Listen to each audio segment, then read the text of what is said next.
ರಾಜ್ಯದಲ್ಲಿ ನಡೆಯುತ್ತಿರುವ power sharing ಬಗ್ಗೆ ದೆಹಲಿಯ ಸೋನಿಯಾ ಗಾಂಧಿ ನಿವಾಸದಲ್ಲಿ ಗಂಭೀರ ಚರ್ಚೆ ನಡೆದಿದೆ. ಸಭೆ ಬಳಿಕ ಮಾತನಾಡಿದ ಕೆಸಿ ವೇಣುಗೋಪಾಲ್, ಕರ್ನಾಟಕದಲ್ಲಿನ ಬೆಳವಣಿಗೆ ಬಗ್ಗೆ ಸಭೆಯಲ್ಲಿ ಚರ್ಚಿಸಲಾಗಿದೆ. ಆದರೆ ಪವರ್ ಶೇರಿಂಗ್ ಬಗ್ಗೆ ಅಂತಿಮ ತೀರ್ಮಾನಕ್ಕೆ ಬಂದಿಲ್ಲ. ಮತ್ತೊಮ್ಮೆ ಸಭೆ ನಡೆಸುತ್ತೇವೆ ಅಂತ ವರಿಷ್ಠರು ಹೇಳಿದ್ದಾರೆ. ಯಾವುದೇ ಗೊಂದಲ ಇಲ್ಲ, ಕೈ ನಾಯಕರಲ್ಲಿ ಒಗ್ಗಟ್ಟಿದೆ ಎಂದು ಹೇಳಿದರು.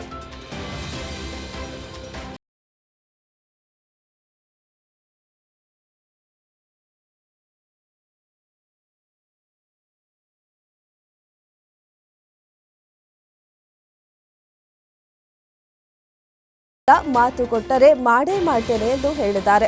ದೇಶದಲ್ಲಿ ಕೊಟ್ಟ ಮಾತಿನಂತೆ ನಡೆದಿರುವ ಸರ್ಕಾರ ನಮ್ಮದು ಎಂದಿದ್ದಾರೆ. ಹಾಸನದಲ್ಲಿ ನಡೆದ ಸಮಾವೇಶದ ಭಾಷಣದಲ್ಲಿ ಕೊಟ್ಟ ಮಾತಿನ ಬಗ್ಗೆ ಮತ್ತೆ ಉಚ್ಚಾರ ಮಾಡಿದ್ದಾರೆ.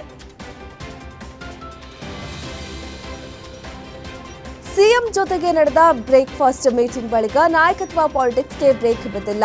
ಮಂಗಳೂರಿನಲ್ಲಿ ಸಿಎಂ ಕೆಸಿ ವೇಣುಗೋಪಾಲ್ 15 ನಿಮಿಷಗಳ ಕಾಲ ಮಾತುಕತೆ ನಡೆಸಿದ ಬಳಿಕ ಡಿಕೆಶಿ ಫುಲ್ ಅಲರ್ಟ್ ಆಗಿದ್ದಾರೆ. ಡಿಕೆಶಿ ಸಿದ್ದರಾಮಯ್ಯ ಅವರ ಆಪ್ತರ ಬೆಂಬಲ ಗಳಿಸಲು ತೆರೆಮರೆ ತಂತ್ರ ಮಾಡುತ್ತಿದ್ದಾರೆ. ಪರಮೇಶ್ವರ್, ಸತೀಶ್ ಜಾರಕಿಹೊಳಿ, ಬಿಕೆ ಹರಿಪ್ರಸಾದ್ ಮೀಟಿಂಗ್ ಮಾಡಿದ್ರು. ಮಲ್ಲಿಕಾರ್ಜುನ ಖರ್ಗೆಗೆ ಎಲ್ಲ ವರದಿಯನ್ನ ಡಿಕೆಶಿ ಒಪ್ಪಿಸಿದ್ದಾರೆ.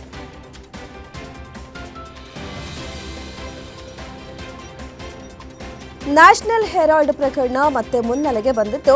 ಈಗಾಗಲೇ ಈ ನ್ಯಾಷನಲ್ ಹೆರಾಲ್ಡ್ ಪ್ರಕರಣದಲ್ಲಿ ದೆಹಲಿ ಪೊಲೀಸರು ಸೋನಿಯಾ ಗಾಂಧಿ, ರಾಹುಲ್ ಗಾಂಧಿ ಇತರೆ ಪ್ರಮುಖ ವ್ಯಕ್ತಿಗಳ ವಿರುದ್ಧ ಹೊಸ ಎಫ್ಐಆರ್ ಅನ್ನ ದಾಖಲಿಸಿಕೊಂಡಿದ್ದಾರೆ. ಇದರ ಬೆನ್ನಲ್ಲೇ ಇದೀಗ ಮತ್ತೆ ಡಿಸಿಎಂ ಡಿಕೆ ಶಿವಕುಮಾರ್ ಬುಡಕ್ಕೂ ಬಂದಿದೆ.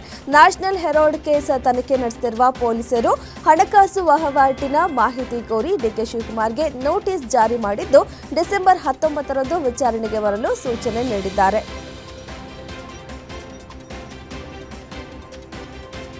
ಮೌಲ್ಯಾಧಾರಿತ ಆದರ್ಶ ಒಳಗೊಂಡಿರುವ ಭಗವದ್ಗೀತೆಯನ್ನ ಶಿಕ್ಷಣದ ಪ್ರತಿ ಹಂತದಲ್ಲಿಯೂ ಪಠ್ಯವಾಗಬೇಕು ಎಂದು ಕೇಂದ್ರ ಸಚಿವ ಎಚ್.ಡಿ. ಕುಮಾರಸ್ವಾಮಿ ಕೇಂದ್ರದ ಶಿಕ್ಷಣ ಸಚಿವ ಧರ್ಮೇಂದ್ರ ಪ್ರಧಾನ್ ಅವರಿಗೆ ಪತ್ರ ಬರೆದಿದ್ರು. ಇದೀಗ ಇದು ರಾಜಕೀಯ ಸ್ವರೂಪ ಪಡೆದುಕೊಂಡಿದೆ. ಇದಕ್ಕೆ ಕಾಂಗ್ರೆಸ್ ನಾಯಕರು ಎಚ್ಡಿಕೆ ಬಿಜೆಪಿ ಜೊತೆ ಸೇರ್ಕೊಂಡು ಮನುವಾದಿ ಆಗಿದ್ದಾರೆ ಎಂದು ಕಿಡಿಕಾರಿದ್ದಾರೆ.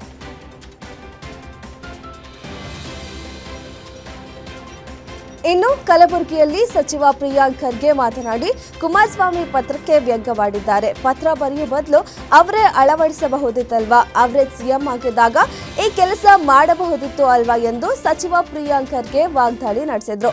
ಇದಕ್ಕೆ ಪ್ರತಿಯಾಗಿ ಕುಮಾರಸ್ವಾಮಿ ಸಿದ್ದರಾಮಯ್ಯ ಹೇಳಿಕೆಗೆ ತಿರುಗೇಟು ನೀಡಿದ್ರು. ಸಿದ್ದರಾಮಯ್ಯನ ಚಿಂತನೆ ಸಮಾಜದಲ್ಲಿ ಘರ್ಷಣೆ ಮಾಡುವುದಷ್ಟೇ, ಅಹಿಂದ ಹೆಸರಿನಲ್ಲಿ ಸಿದ್ದರಾಮಯ್ಯ ಮಜಾ ಮಾಡಿದ್ದಾರೆ ಎಂದು ಕಿಡಿಕಾರಿದ್ರು.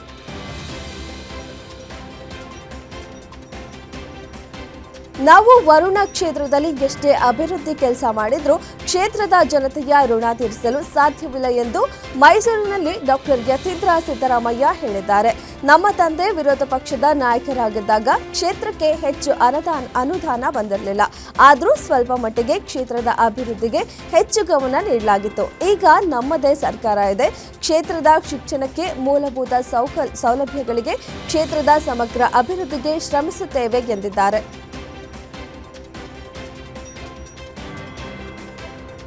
ಬೆಳಗಾವಿಯಲ್ಲಿ ಚಳಿಗಾಲದ ಅಧಿವೇಶನ ಹಿನ್ನೆಲೆ ಮಹಾಮೇಳಾವ್ಗೆ ಬೆಳಗಾವಿ ಜಿಲ್ಲಾಡಳಿತ ಅನುಮತಿ ನಿರಾಕರಿಸಿದೆ. ಈ ನಡುವೆ ಕರ್ನಾಟಕ ಸರ್ಕಾರಕ್ಕೆ ಗೊಡ್ಡು ಬೆದರಿಕೆ ಹಾಕುವ ಮೂಲಕ ಶಿವಸೇನೆ ಪುಂಡರು ಉದ್ದಟತನ ಪ್ರದರ್ಶಿಸಿದ್ದಾರೆ. ಮಹಾಮೇಳಾವ್ಗೆ ಅನುಮತಿ ಕೊಡಬೇಕು, ಮಹಾರಾಷ್ಟ್ರ ನಾಯಕರಿಗೆ ಬೆಳಗಾವಿ ಪ್ರವೇಶ ನಿರ್ಬಂಧ ಹಾಕಬಾರದು, ಇಲ್ಲವಾದರೆ ಕರ್ನಾಟಕದ ಯಾವುದೇ ಮಂತ್ರಿಗಳಿಗೆ ಮಹಾರಾಷ್ಟ್ರದಲ್ಲಿ ಓಡಾಡಲು ಅವಕಾಶ ಕೊಡುವುದಿಲ್ಲ ಎಂದು ಬೆದರಿಕೆ ಹಾಕಿದ್ದಾರೆ.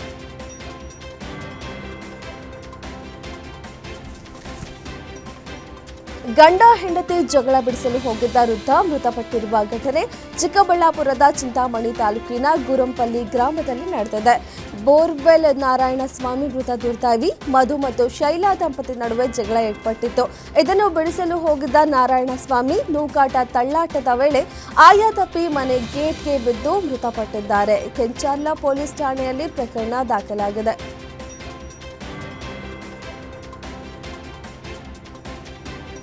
ದಾವಣಗೆರೆಯ ಹೊನ್ನಾಳಿ ತಾಲೂಕಿನ ಸಾಸ್ವೆಹಳ್ಳಿಯಲ್ಲಿ ಶಿವನ ಫ್ಲೆಕ್ಸ್ಗೆ ಬೆಂಕಿ ಹಚ್ಚಿದ್ದ ಸ್ಥಳಕ್ಕೆ ಮಾಜಿ ಸಚಿವ ಎಂಪಿ ರೇಣುಕಾಚಾರ್ಯ ಭೇಟಿ ನೀಡಿ ತೀವ್ರ ಆಕ್ರೋಶ ವ್ಯಕ್ತಪಡಿಸಿದರು. ಈ ವೇಳೆ ನಡು ರಸ್ತೆಯಲ್ಲಿ ನಿಲ್ಲಿಸಿದ್ದ ಹಸಿರು ಧ್ವಜ ತೆರವುಗೊಳಿಸಲು ಪಟ್ಟು ಹಿಡಿದಿದ್ರು. ಕಲ್ಲೇಶ್ವರ ಕಾರ್ತಿಕೋತ್ಸವ ಹಿನ್ನೆಲೆ ಅಳವಡಿಸಲಾಗಿದ್ದ ಫ್ಲೆಕ್ಸ್ಗೆ ಕಿಡಿಗೇಡಿಗಳು ಬೆಂಕಿ ಹಚ್ಚಿದ್ದಾರೆ. ಆರೋಪಿಗಳನ್ನು ಬಂಧಿಸಲು ಪೊಲೀಸರಿಗೆ ಮನವಿ ಮಾಡಿದ್ದೇನೆ ಅಂತ ಹೇಳಿಕೆ ನೀಡಿದರು.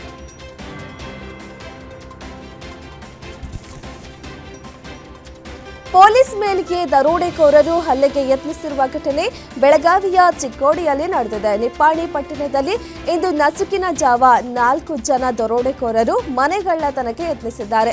ಕೈಯಲ್ಲಿ ಲಾಂಗು ಮಚ್ಚು ಹಿಡಿದಿದ್ದ ಕಿಡಿಗೇಡಿಗಳು ಪೊಲೀಸ್ ಗಸ್ತಿನ ವಾಹನ ಕಂಡು ದಿಕ್ಕಾಪಾಲಾಗಿ ಓಡೋಡಿ ಹೋಗಿದ್ದಾರೆ. ಈ ವೇಳೆ ಓರ್ವ ಪೊಲೀಸ್ ಸಿಬ್ಬಂದಿ ಮೇಲೆ ಹಲ್ಲೆಗೆ ಯತ್ನಿಸಲಾಗಿದ್ದು, ಎದೆ ಜಲ್ ಎನಿಸುವಂತಹ ಭಯಾನಕ ದೃಶ್ಯ ಸಿಸಿಟಿವಿಯಲ್ಲಿ ಸೆರೆಯಾಗಿದೆ. ನಿಪ್ಪಾಣಿ ಶಹರ ಪೊಲೀಸ್ ಠಾಣೆಯಲ್ಲಿ ಈ ಸಂಬಂಧ ಪ್ರಕರಣ ದಾಖಲಾಗಿದೆ.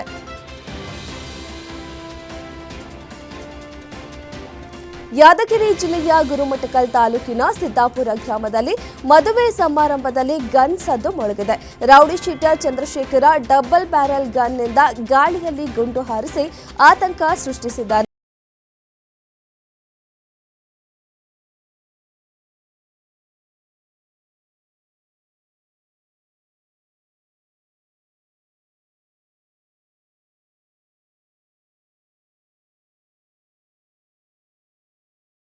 ಹತ್ಯೆಗೆ ಯತ್ನಿಸಿದ ರೈತ ಆಸ್ಪತ್ರೆಯಲ್ಲಿ ಮೃತಪಟ್ಟಿರುವ ಘಟನೆ ದಾವಣಗೆರೆ ಜಿಲ್ಲೆ ಹೊನ್ನಾಳಿಯಲ್ಲಿ ನಡೆದಿದೆ. ಚನ್ನಗಿರಿ ತಾಲೂಕಿನ ಸಿದ್ದನಮಠ ಗ್ರಾಮದ ರೈತ ಕೆಆರ್ ರವಿಕುಮಾರ್ ಸಾವನ್ನಪ್ಪಿದ್ದಾರೆ. ಜಮೀನು ವಿಚಾರವಾಗಿ ಬರೋಬ್ಬರಿ 15 ಲಕ್ಷ ಸಾಲ ಮಾಡಿಕೊಂಡಿದ್ರು. ಜಮೀನು ಭಾಗ ಮಾಡುವ ಸಲುವಾಗಿ ಎಸಿ ಕಚೇರಿಗೆ ಅಲೆದಾಡಿ ಬೇಸತ್ತಿದ್ದ ರೈತ ಅಧಿಕಾರಿಗಳನ್ನ ಬೆದರಿಸುವ ಸಲುವಾಗಿ ವಿಷ ಸೇವಿಸಿದ್ರು. ಚಿಕಿತ್ಸೆ ಫಲಿಸದೆ ಶಿವಮೊಗ್ಗದ ಮೆಕನ್ ಆಸ್ಪತ್ರೆಯಲ್ಲಿ ಮೃತಪಟ್ಟಿದ್ದಾರೆ. ಘಟನೆಗೆ ಸಂಬಂಧಿಸಿದಂತೆ ಹೊನ್ನಾಳಿ ಠಾಣೆಯಲ್ಲಿ ಪ್ರಕರಣ ದಾಖಲಾಗಿದೆ.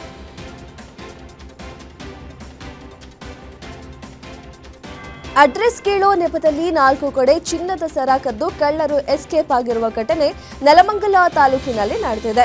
ದನಹೊಸಹಳ್ಳಿ, ಗೌರಮ್ಮ, ಬಿರಗೊಂಡನಹಳ್ಳಿ, ಬೆಳ್ಳಹಳ್ಳಿ, ಕಾಡನೂರು ಗ್ರಾಮಗಳಲ್ಲಿ ಸರ ಕದ್ದು ಕಳ್ಳರು ಪರಾರಿಯಾಗಿದ್ದಾರೆ. ಸಿಸಿಟಿವಿಯಲ್ಲಿ ಆರೋಪಿಗಳ ಚಲನವಲನ ಸೆರೆಯಾಗಿದೆ.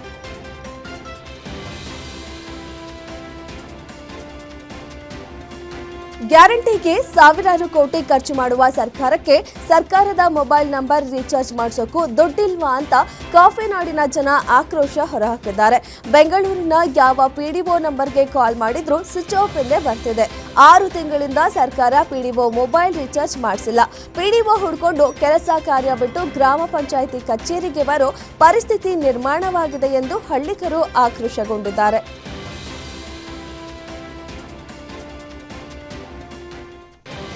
ಬಾಗಲಕೋಟೆ ಜಿಲ್ಲೆ ಪಿಎಂ ಬುದ್ನಿ ಗ್ರಾಮದ ಕಬ್ಬಿನ ಗದ್ದೆಯಲ್ಲಿ ಚಿರತೆಯೊಂದು ಪ್ರತ್ಯಕ್ಷವಾಗಿದೆ. ಚಿರತೆಯನ್ನ ಕಂಡು ಆತಂಕಗೊಂಡ ಗ್ರಾಮಸ್ಥರು ಅರಣ್ಯ ಇಲಾಖೆ ಅಧಿಕಾರಿಗಳಿಗೆ ಮಾಹಿತಿ ನೀಡಿದ್ದ ಹಿನ್ನೆಲೆ ಸ್ಥಳಕ್ಕೆ ಅಧಿಕಾರಿಗಳು ಭೇಟಿ ನೀಡಿ ಚಿರತೆ ಹೆಜ್ಜೆ ಗುರುತು ಪರಿಶೀಲಿಸಿ ಗ್ರಾಮಸ್ಥರಿಗೆ ಹೊಲ ಗದ್ದೆಗಳಲ್ಲಿ ಎಚ್ಚರಿಕೆಯಿಂದ ಇರುವಂತೆ ಸೂಚನೆ ನೀಡಿದ್ದಾರೆ. ಚಿರತೆ ಸೆರಗಾಗಿ ಬೋನ್ ಅಳವಡಿಕೆ ಮಾಡುವಂತೆ ಸ್ಥಳೀಯರು ಅಧಿಕಾರಿಗಳಿಗೆ ಮನವಿ ಮಾಡಿದ್ದಾರೆ.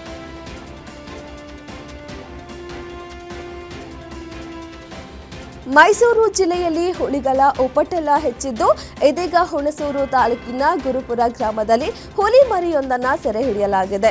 ಗುರುಪುರ ಗ್ರಾಮದ ಹೊರವಲಯದಲ್ಲಿ ಕಾಣಿಸಿಕೊಂಡ ಹುಲಿ ಮರಿ ಬಗ್ಗೆ ಗ್ರಾಮಸ್ಥರು ಮಾಹಿತಿ ನೀಡಿದ ನಂತರ ಅರಣ್ಯಾಧಿಕಾರಿಗಳು ಸೆರೆ ಕಾರ್ಯಾಚರಣೆ ನಡೆಸಿದ್ದಾರೆ. ನಂತರ ಸುರಕ್ಷಿತ ಸ್ಥಳಕ್ಕೆ ಹುಲಿ ಮರಿಯನ್ನ ರವಾನೆ ಮಾಡಿದ್ದಾರೆ.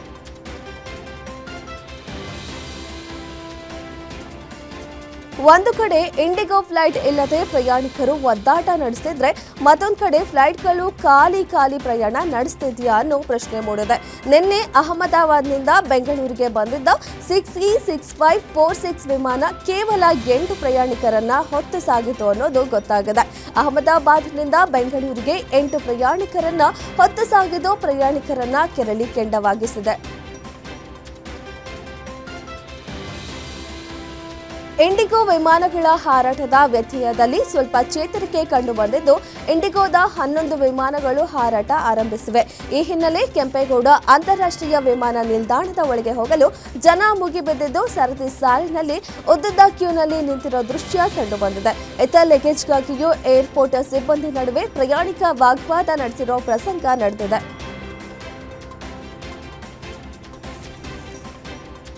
ವಿಮಾನಗಳ ರದ್ದತಿಯಿಂದಾಗಿ ಕೋಪಗೊಂಡ ವಿದೇಶಿ ಮಹಿಳೆಯೊಬ್ಬರು ಇಂಡಿಗೋ ವಿರುದ್ಧ ಆಕ್ರೋಶಗೊಂಡು ಟಿಕೆಟ್ ಕೌಂಟರ್ ಮೇಲೆ ಹತ್ತಿ ಗಲಾಟೆ ಮಾಡಿದ್ದಾರೆ. ಈ ಮಹಿಳೆ ಇಂಡಿಗೋ ಸಿಬ್ಬಂದಿ ಬಳಿ ತನ್ನ ಅಸಮಾಧಾನ ಹೊರಹಾಕಿದ್ದಾರೆ. ಅದಕ್ಕೆ ಅವರು ಸರಿಯಾಗಿ ಪ್ರತಿಕ್ರಿಯೆ ನೀಡುತ್ತಿದ್ದಾಗ ಕೋಪಗೊಂಡ ಅವರು ಕೌಂಟರ್ ಮೇಲೆ ಹತ್ತಿದ್ದಾರೆ. ದೇಶಾದ್ಯಂತ 400ಕ್ಕೂ ಹೆಚ್ಚು ವಿಮಾನಗಳು ರದ್ದುಗೊಳಿಸಿದ ಬಳಿಕ ಮುಂಬೈನಲ್ಲಿ ಈ ಘಟನೆ ಸಂಭವಿಸಿದೆ. ವಿಮಾನಗಳ ಹಾರಾಟದಲ್ಲಿ ವ್ಯತ್ಯಯ ಹಿನ್ನೆಲೆ ಇಂಡಿಗೋ ಏರ್ಲೈನ್ಸ್ಗೆ ನಾಗರಿಕ ವಿಮಾನಯಾನ ನಿರ್ದೇಶನಾಲಯ ಶೋಕಾಸ್ ನೋಟಿಸ್ ಜಾರಿ ಮಾಡಿದೆ. ಇಂಡಿಗೋ ಸಿಇಒ ಪೀಟರ್ ಎಲ್ಬಸ್ಗೆ ಶೋಕಾಸ್ ನೋಟಿಸ್ ಜಾರಿ ಮಾಡಲಾಗಿದೆ. ವಿಮಾನಯಾನದ ವಿಳಂಬ, ರದ್ದತಿ ಮತ್ತು ಕಾರ್ಯಾಚರಣೆಯ ಸ್ಥಗಿತಗಳಿಗೆ ವಿವರಣೆ ನೀಡುವಂತೆ ಜಿಡಿಸಿಎ ಕೇಳಿದೆ. ಪ್ರಶ್ನೆಗಳಿಗೆ 24 ಗಂಟೆಗಳ ಒಳಗೆ ಪ್ರತಿಕ್ರಿಯೆ ನೀಡಬೇಕು. ಒಂದು ವೇಳೆ ವಿಫಲವಾದರೆ ಶಿಕ್ಷಾರ್ಹ ಕ್ರಮ ಕೈಗೊಳ್ಳಲಾಗುವುದು ಎಂದು ಎಚ್ಚರಿಕೆ ನೀಡಿದೆ. ಬೆಂಗಳೂರಿನ ಕೆಂಪೇಗೌಡ ಅಂತಾರಾಷ್ಟ್ರೀಯ ವಿಮಾನ ನಿಲ್ದಾಣದಲ್ಲಿ ಕಳೆದ 5 ದಿನದಿಂದ ಇಂಡಿಗೋ ಪಚಿತಿ ಒಂದೆರಡಲ್ಲ. ಮಾರ್ಕೆಟ್ನಂತಾದ ಏರ್ಪೋರ್ಟ್ ಪ್ರಯಾಣಿಕರು ಕುಳಿತಲ್ಲೇ ಕುಳಿತು ಸಂಸ್ಥೆಯ ವಿರುದ್ಧ ಹಿಡಿಶಾಪ ಹಾಕಿದ್ರು. ಇತರೆ airlines, air India, star air, Akash ಸೇರಿದಂತೆ ಇತರ ವಿಮಾನಗಳ ಟಿಕೆಟ್ ದುಬಾರಿಯಾಗಿತ್ತು. ಜೊತೆಗೆ ಸ್ಪೈಸ್ ಜೆಟ್ ಹೆಚ್ಚುವರಿ ವಿಮಾನ ಹಾರಾಟದ ವ್ಯವಸ್ಥೆಯನ್ನ ಮಾಡಿತ್ತು. 15ರಿಂದ 20 ಸಾವಿರದಿಂದ 75ರಿಂದ 80 ಸಾವಿರದವರೆಗೂ ಟಿಕೆಟ್ ದರ ಹೆಚ್ಚಳ ಆಗಿದೆ.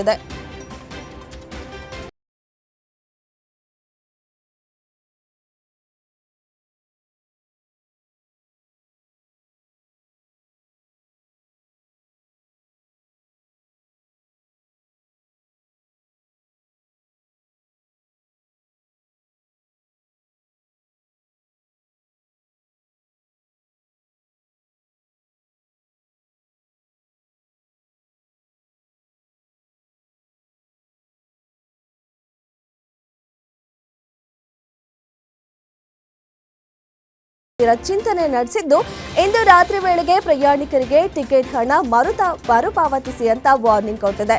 ಈ ಹಿನ್ನೆಲೆ ನಾಗರಿಕ ವಿಮಾನಯಾನ ಸಚಿವಾಲಯ ಇಂದು ರಾತ್ರಿ 8 ಗಂಟೆಯೊಳಗೆ ಬಾಕಿ ಇರುವ ಎಲ್ಲಾ ಪ್ರಯಾಣಿಕರ ಮರುಪಾವತಿಗಳನ್ನು ಪೂರ್ಣಗೊಳಿಸುವಂತೆ ಇಂಡಿಗೋಗೆ ಆದೇಶಿಸಿದೆ.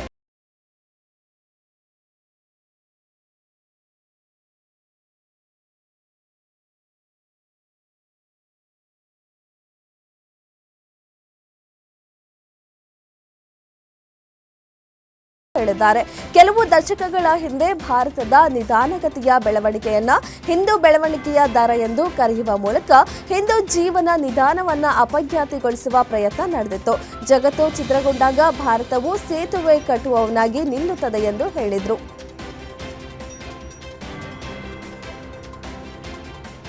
ಕ್ರಿಮಿನಲ್ಗಳು ಈ ಭೂಮಿಗೆ ಹೊರೆಯಾಗಿದ್ದಾರೆ. ಅವರಿಗೆ ಯಮರಾಜ ಕಾಯ್ತಿದ್ದಾನೆ. ನಿಮಗೆ ನರಕಕ್ಕೆ ಟಿಕೆಟ್ ಎಂದು ಸಿಎಂ ಯೋಗಿ ಆದಿತ್ಯನಾಥ್ ಎಚ್ಚರಿಸಿದ್ದಾರೆ. ಈ ವ್ಯವಸ್ಥೆಯಲ್ಲಿ ಕೆಲವರು ಹೊರೆಯಾಗಿದ್ದಾರೆ. ಇಂತಹವರ ಹೊರೆಯಿಂದ ಭೂಮಿಯನ್ನ ಮುಕ್ತಗೊಳಿಸಬೇಕು. ಈ ಹೊರೆಯಿಂದ ಮುಕ್ತಿ ಭೂಮಿಗೆ ಮಾತ್ರವಲ್ಲ, ಮುಂದಿನ ದಾರಿಯಲ್ಲಿ ಯಮರಾಜ ನಿಮಗಾಗಿ ಕಾಯ್ತಿರ್ತಾನೆ. ಸೀದಾ ನರಕಕ್ಕೆ ನಿಮಗೆ ದಾರಿ ತೋರಿಸ್ತಾನೆ ಎಂದು ಖಡಕ್ ವಾರ್ನಿಂಗ್ ಕೊಟ್ಟಿದ್ದಾರೆ.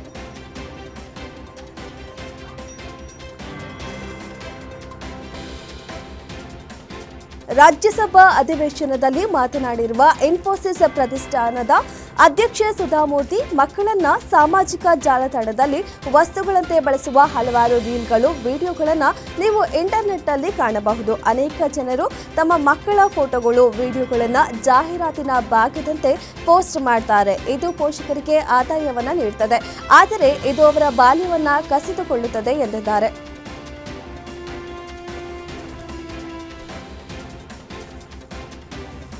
ಹಾಗೂ ಲೋಕಸಭಾ ಸದಸ್ಯರು ಮಂಡನೆ ಮಾಡಿದ್ದಾರೆ. ಅದರಲ್ಲಿ ಪ್ರಮುಖವಾದದ್ದು ಖಾಸಗಿ ಸದಸ್ಯರ ಮಸೂದೆ. ಕೆಲಸದ ಸಮಯದ ನಂತರ ಕಚೇರಿಯ ಕರೆಗಳು ಮತ್ತು ಇಮೇಲ್ಗಳಿಗೆ ಪ್ರತಿಕ್ರಿಯೆ ನೀಡುವ ಅಗತ್ಯ ಇಲ್ಲ. ಇದಕ್ಕಾಗಿ ರೈಟ್ ಟು ಡಿಸ್ಕನೆಕ್ಟ್ ಬಿಲ್ ಅನ್ನು ಪರಿಚಯಿಸುತ್ತಿದ್ದೇವೆ. ಈ ಮೂಲಕ ಉದ್ಯೋಗಿಗಳಿಗೆ ಕೆಲಸದ ವಿಚಾರದಲ್ಲಾಗುವ ಒತ್ತಡವನ್ನು ಕಡಿಮೆ ಮಾಡುವ ಉದ್ದೇಶವಾಗಿದೆ. ಈ ಮಸೂದೆಯನ್ನ ಎನ್ಸಿಪಿ ಸಂಸದೆ ಸುಪ್ರಿಯಾ ಮಂಡಿಸಿದ್ದಾರೆ.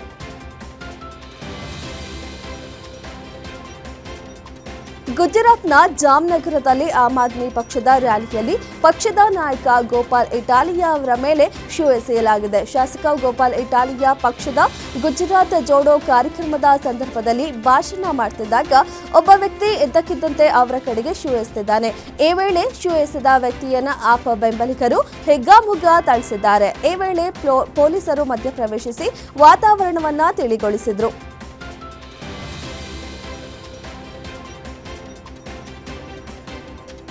ಅಯೋಧ್ಯೆಯಲ್ಲಿ ರಾಮ ಮಂದಿರ ನಿರ್ಮಾಣ ಪೂರ್ಣಗೊಂಡ ಬೆನ್ನಲ್ಲೇ ಇದೀಗ ಬಂಗಾಳದಲ್ಲಿ ಬಾಬ್ರಿ ಮಸೀದಿಗೆ ಶಿಲಾನ್ಯಾಸ ನೆರವೇರಿದೆ. ಪಶ್ಚಿಮ ಬಂಗಾಳದ ಮುರ್ಷಿದಾಬಾದ್ ಜಿಲ್ಲೆಯ ರೆಜಿನಗರದಲ್ಲಿ ಅಯೋಧ್ಯೆಯ ಬಾಬ್ರಿ ಮಸೀದಿ ಮಾದರಿಯಲ್ಲಿಯೇ ಮಸೀದಿಯೊಂದಕ್ಕೆ ಶಿಲಾನ್ಯಾಸ ಮಾಡಿದ್ದಾರೆ. ಅಮಾನತುಗೊಂಡ ಟಿಎಂಸಿ ಶಾಸಕ ಹುಮಾಯೂನ್ ಕಬೀರ್ ಭದ್ರತೆಯ ನಡುವೆ ಬಾಬ್ರಿ ಮಸೀದಿಗೆ ಶಿಲಾನ್ಯಾಸ ನೆರವೇರಿಸಿದ್ದಾರೆ.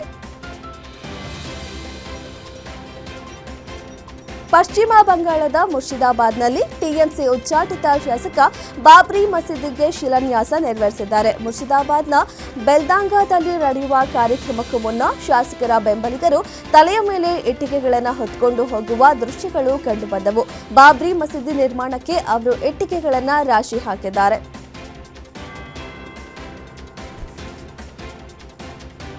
ಉತ್ತರ ಪ್ರದೇಶದ ಮಹಾರಾಜ್ಗಂಜ್ ಜಿಲ್ಲೆಯಲ್ಲಿ ಭೀಕರ ರಸ್ತೆ ಅಪಘಾತ ಸಂಭವಿಸಿದೆ. ಅಂಗಡಿಯ ಮುಂಭಾಗದ ರಸ್ತೆ ಬದಿಯ ಧೂಳಿನ ಮೇಲೆ ಯುವಕರೊಬ್ಬ ನೀರು ಸುರಿಯುತ್ತಿದ್ದಾಗ ವೇಗವಾಗಿ ಬಂದ ಕಾರು ಇದ್ದಕ್ಕಿದ್ದಂತೆ ನಿಯಂತ್ರಣ ತಪ್ಪಿ ಆತನಿಗೆ ಡಿಕ್ಕಿ ಹೊಡೆದಿದೆ.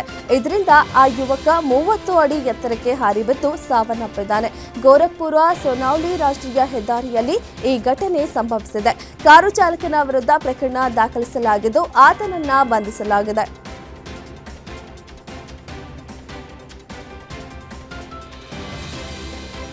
ಬಿಹಾರ ಸರ್ಕಾರ ತಿರುಮಲ ತಿರುಪತಿ ದೇವಸ್ಥಾನಕ್ಕೆ ಭೂಮಿ ಮಂಜೂರು ಮಾಡಿದೆ. ಬಿಹಾರದ ರಾಜಧಾನಿ ಪಾಟ್ನಾದಲ್ಲಿ ಶ್ರೀ ವೆಂಕಟೇಶ್ವರ ದೇವಸ್ಥಾನ ನಿರ್ಮಾಣಕ್ಕಾಗಿ 10.11 ಎಕರೆ ಭೂಮಿಯನ್ನು ನೀಡಿದೆ. ದೇಶಾದ್ಯಂತ ತನ್ನ ಆಧ್ಯಾತ್ಮಿಕ ಹೆಜ್ಜೆ ಗುರುತನ್ನು ವಿಸ್ತರಿಸುವ ಟಿಟಿಡಿಯ ಪ್ರಯತ್ನಗಳಲ್ಲಿ ಈ ನಿರ್ಧಾರವು ಒಂದು ಪ್ರಮುಖ ಮೈಲಿಗಲ್ಲಾಗಿದೆ. ದೇಶಾದ್ಯಂತ ವೆಂಕಟೇಶ್ವರ ಸ್ವಾಮಿಯ ಆರಾಧನೆಯನ್ನ ಉತ್ತೇಜಿಸುವ ಪ್ರಯತ್ನಗಳ ಭಾಗವಾಗಿದ್ದು ಇದೀಗ ಬಿಹಾರ ಈ ಬೇಡಿಕೆಗೆ ಒಪ್ಪಿಗೆ ನೀಡಿದೆ.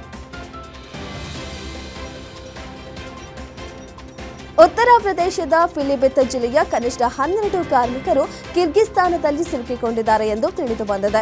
ಅಲ್ಲಿ ಆ ಕಾರ್ಮಿಕರಿಗೆ ಚಿತ್ರಹಿಂಸೆ ನೀಡಲಾಗುತ್ತಿದೆ ಮತ್ತು ಪ್ರಾಣಿಗಳಿಗಿಂತ ಕೆಟ್ಟದಾಗಿ ನಡೆಸಿಕೊಳ್ಳಲಾಗುತ್ತಿದೆ ಎಂದು ಕುಟುಂಬಗಳು ಆರೋಪಿಸಿವೆ. ಕಾರ್ಮಿಕರ ಬಗ್ಗೆ ಜಿಲ್ಲಾಡಳಿತ ಉತ್ತರ ಪ್ರದೇಶ ಗೃಹ ಇಲಾಖೆಗೆ ವಿವರವಾದ ವರದಿ ಕಳುಹಿಸಿದೆ ಎಂದು ಜಿಲ್ಲಾ ಮ್ಯಾಜಿಸ್ಟ್ರೇಟ್ ಜ್ಞಾನೇಂದ್ರ ಸಿಂಗ್ ಹೇಳಿದ್ದಾರೆ.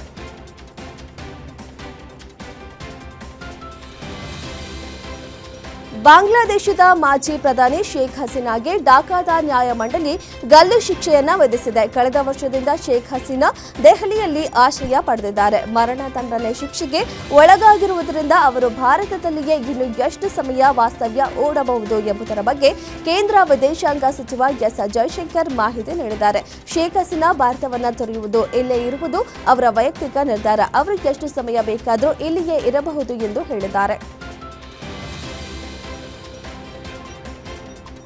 ಪಾಕಿಸ್ತಾನದ ಅಡಿಯಾಲ ಜೈಲಿನಲ್ಲಿರುವ ಮಾಜಿ ಪ್ರಧಾನಿ ಇಮ್ರಾನ್ ಖಾನ್ ಮಾನಸಿಕ ಅಸ್ವಸ್ಥ. ಪಿಟಿಐ ಮುಖ್ಯಸ್ಥ ಮಾನಸಿಕ ಅಸ್ವಸ್ಥ ಮತ್ತು ದೇಶಕ್ಕೆ ಬೆದರಿಕೆ ಎಂದು ಪಾಕಿಸ್ತಾನ ಸೇನೆ ಘೋಷಿಸಿದೆ.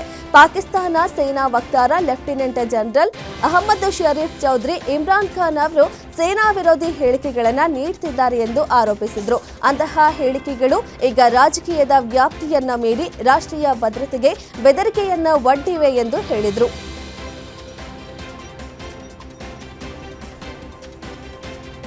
ಪಾಕಿಸ್ತಾನದ ಮಹಿಳೆಯನ್ನ ಇಂದೋರ್ನ ವ್ಯಕ್ತಿ ಕರಾಚಿಯಲ್ಲಿ ಮದುವೆಯಾಗಿದ್ದ. ಬಳಿಕ ಆಕೆಯನ್ನ ಕರೆದುಕೊಂಡು ಭಾರತಕ್ಕೆ ಬಂದಿದ್ದ. ನಂತರ ಆಕೆಯನ್ನ ಪಾಕಿಸ್ತಾನಕ್ಕೆ ಕಳುಹಿಸಿ ಆತ ಇಲ್ಲೇ ಉಳಿದುಕೊಂಡಿದ್ದ.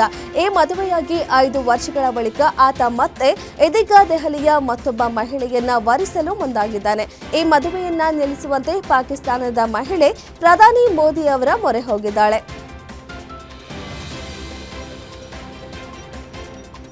ನೊಬೆಲ್ ಶಾಂತಿ ಪ್ರಶಸ್ತಿ ಕೈ ತಪ್ಪಿದ್ದರಿಂದ ಭಾರೀ ನಿರಾಸೆಗೊಳಗಾಗಿದ್ದ ಡೊನಾಲ್ಡ್ ಟ್ರಂಪ್ಗೆ ಇದೀಗ ಫಿಫಾ ಹೊಸದಾಗಿ ರಚಿಸಲಾದ ಶಾಂತಿ ಪ್ರಶಸ್ತಿಯನ್ನ ಸ್ವೀಕರಿಸಿದ್ದಾರೆ. ಈ ಪ್ರಶಸ್ತಿ ಜನರನ್ನ ಒಗ್ಗೂಡಿಸುವ ಮತ್ತು ಭವಿಷ್ಯದ ಪೀಳಿಗೆಗೆ ಭರವಸೆ ತರುವ ವ್ಯಕ್ತಿಗಳನ್ನ ಗುರುತಿಸಲು ವಿನ್ಯಾಸಗೊಳಿಸಲಾಗಿದೆ.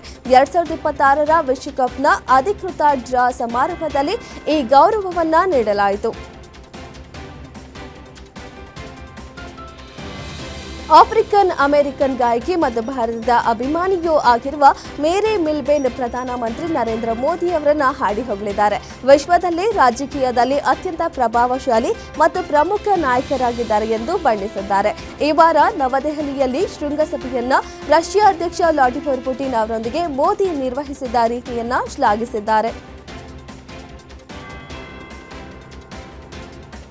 ಪಾಕಿಸ್ತಾನ ಸಂಸತ್ತಿನಲ್ಲಿ ರಾಷ್ಟ್ರದ ಪ್ರಮುಖ ಸಮಸ್ಯೆಗಳ ಬಗ್ಗೆ ಚರ್ಚೆ ನಡೆಯುತ್ತಿದ್ದಾಗಲೇ ಇದ್ದಕ್ಕಿದ್ದಂತೆ ಅನಿರೀಕ್ಷಿತವಾಗಿ ಕತ್ತೆಯೊಂದು ಸೆನೆಟ್ ಕೊಠಡಿಗೆ ಎಂಟ್ರಿ ಕೊಟ್ಟಿದೆ. ಈ ಘಟನೆಯಿಂದ ಅಲ್ಲಿದ್ದ ರಾಜಕೀಯ ನಾಯಕರೆಲ್ಲ ಒಂದು ಕ್ಷಣ ದಿಗ್ಭ್ರಮೆಗೆ ಒಳಗಾಗಿದ್ರು. ಮೇಲ್ಮನೆ ಕಲಾಪಗಳು ನಡೆಯುತ್ತಿದ್ದಾಗ ಕತ್ತೆ ಎಂಟ್ರಿ ಕೊಟ್ಟ ಕಾರಣ ಸದಸ್ಯರಲ್ಲಿ ಗೊಂದಲ ಉಂಟಾಯಿತು. ಸದ್ಯ ಈ ಘಟನೆ ವಿಡಿಯೋ ವೈರಲ್ ಆಗಿದೆ.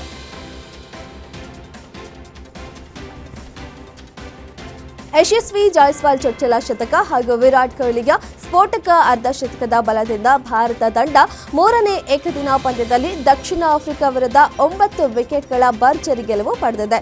ಆ ಮೂಲಕ 3 ಪಂದ್ಯಗಳ ಏಕದಿನ ಸರಣಿಯನ್ನ ಟೀಂ ಇಂಡಿಯಾ 2-1 ಅಂತರದಲ್ಲಿ ಮುಡಿಗೇರಿಸಿಕೊಂಡಿತು.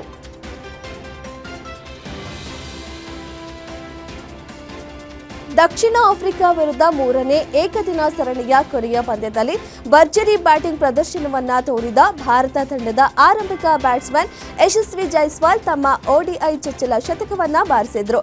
ಆ ಮೂಲಕ 3 ಸ್ವರೂಪದಲ್ಲಿ ಶತಕಗಳನ್ನು ಗಳಿಸಿದ ಭಾರತದ 6ನೇ ಬ್ಯಾಟ್ಸ್ಮನ್ ಎಂಬ ದಾಖಲೆಯನ್ನ ಜೈಸ್ವಾಲ್ ಬರೆದಿದ್ದಾರೆ.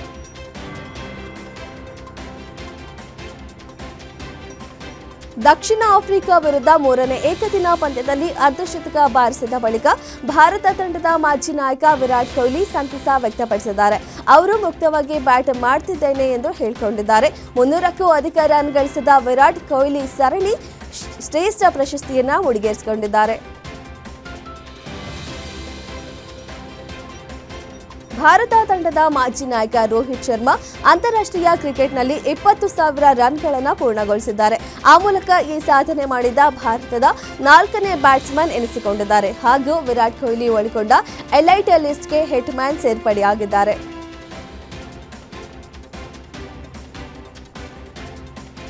ಬಿಸಿಸಿಐ ಸೆಂಟರ್ ಆಫ್ ಎಕ್ಸಲೆನ್ಸ್ನಲ್ಲಿ ಪುನರ್ವಸತಿ ಕಾರ್ಯವನ್ನ ಯಶಸ್ವಿಯಾಗಿ ಪೂರ್ಣಗೊಳಿಸಿದ ನಂತರ ಭಾರತದ ಟೆಸ್ಟ್ ಮತ್ತು ಏಕದಿನ ನಾಯಕ ಶುಭ್ಮನ್ ಗಿಲ್ ಸಂಪೂರ್ಣವಾಗಿ ಫಿಟ್ ಆಗಿದ್ದಾರೆ. ಎಲ್ಲ ಸ್ವರೂಪಗಳಲ್ಲಿ ಆಯ್ಕೆಗೆ ಲಭ್ಯವಿದೆ ಎಂದು ಘೋಷಿಸಲಾಗಿದೆ.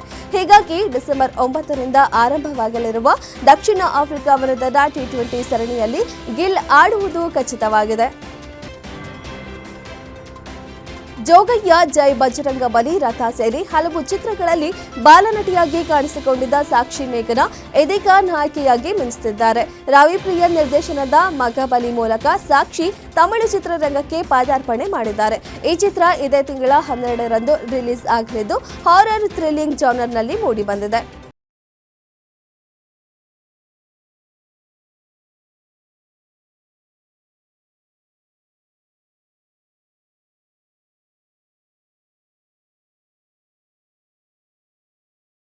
ಪಂದ್ಯಾವಳಿಗೆ ಆಗಮಿಸಿದ್ದ ಸ್ಯಾಂಡಲ್ವುಡ್ ಸ್ಟಾರ್ಗಳನ್ನ ತೆರೆದ ವಾಹನದಲ್ಲಿ ಮೆರವಣಿಗೆ ಮಾಡಲಾಯಿತು. ಇನ್ನು ಡಿಜೆ ಸದ್ದಿಗೆ ಶಾಸಕ ಕಾಶಪ್ಪನವರ್ ಭರ್ಜರಿ ಸ್ಟೆಪ್ ಹಾಕಿ ಸಖತ್ ಎಂಜಾಯ್ ಮಾಡಿದ್ರು. ಎಳಕಲ್ ಪ್ರೀಮಿಯರ್ ಲೀಗ್ನಲ್ಲಿ 10 ತಂಡಗಳು ಭಾಗವಹಿಸಲಿದ್ದು 31 ದಿನಗಳ ಕಾಲ ಪಂದ್ಯಾವಳಿ ನಡೆಯಲಿವೆ. ನಟ ಜೈದ್ ಖಾನ್ ಅವರ ನಟನೆಯ ಕಲ್ಟ್ ಸಿನಿಮಾ ಮುಂದಿನ ವರ್ಷ ಜನವರಿ 23ರಂದು ತೆರೆಗೆ ಬರಲಿದೆ. ಈ ಸಿನಿಮಾದ ಬಗ್ಗೆ ಮಾತನಾಡುವಾಗ ದರ್ಶನ್ ಬಗ್ಗೆ ಮಾತನಾಡಿದ್ದಾರೆ. ನನಗೆ ಅಣ್ಣ ಅಂತ ಯಾರೂ ಇಲ್ಲ, ಆದರೆ ದರ್ಶನ್ ಆ ಸ್ಥಾನ ತುಂಬಿದ್ದಾರೆ. ನನ್ನ ಸಿನಿಮಾ ರಿಲೀಸ್ಗೂ ಮೊದಲು ಅವರು ಜೈಲಿನಿಂದ ಹೊರಬರ್ತಾರೆ ಎನ್ನುವ ನಂಬಿಕೆ ಇದೆ. ಬರದೇ ಇದ್ರೆ ನಾನೇ ಹೋಗಿ ಅವರನ್ನ ಭೇಟಿ ಮಾಡಿ ಆಶೀರ್ವಾದ ಪಡೆದು ಬರ್ತೇನೆ ಎಂದಿದ್ದಾರೆ ಜೈದ್. ಕಿಚ್ಚ ಸುದೀಪ್ ಅಭಿನಯದ ಮಾರ್ಕ ಸಿನಿಮಾದಿಂದ ಫ್ಯಾನ್ಸ್ಗೆ ಗುಡ್ ನ್ಯೂಸ್ ಸಿಕ್ಕಿದೆ. ವಿಜಯ್ ಕಾರ್ತಿಕೇಯ ಅವರೇ ಮಾರ್ಕ ಸಿನಿಮಾಗೆ ಆಕ್ಷನ್ ಕಟ್ ಹೇಳ್ತಿದ್ದಾರೆ. ಇದೀಗ ಫ್ಯಾನ್ಸ್ಗೆ ಗುಡ್ ನ್ಯೂಸ್ ಕೊಟ್ಟಿದ್ದಾರೆ ಕಿಚ್ಚ.